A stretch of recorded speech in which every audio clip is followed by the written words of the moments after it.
পবিত্র ঈদুল আজহা উপলক্ষে সকালে বঙ্গভবনে কূটনীতিক ও সমাজে বিশিষ্ট ব্যক্তিদের সঙ্গে শুভেচ্ছা বিনিময় অনুষ্ঠানের আয়োজন করা হয়। রাষ্ট্রপতি মোহাম্মদ শাহাবুদ্দিন আমন্ত্রিত অতিথিদের সাথে শুভেচ্ছা ও কুশল বিনিময় করেন। রাষ্ট্রদূত ও হাই কমিশনারগণ, রাজনৈতিক নেতৃবৃন্দ, সংসদ সদস্য, উচ্চপদস্থ সামরিক ও বেসামরিক কর্মকর্তাবৃন্দ সহ বিভিন্ন শ্রেণী ও পেশার বিশিষ্ট ব্যক্তিবর্গ শুভেচ্ছা বিনিময় অনুষ্ঠানে যোগ দেন।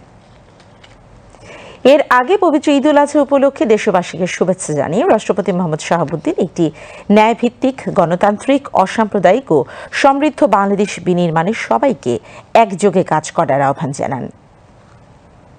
পবিত্র ঈদুল আজহা উপলক্ষে আমি প্রিয় দেশবাসী এবং বিশ্বের সকল মুসলমানকে জানাই আন্তরিক শুভেচ্ছা ও মুবারকবাদ।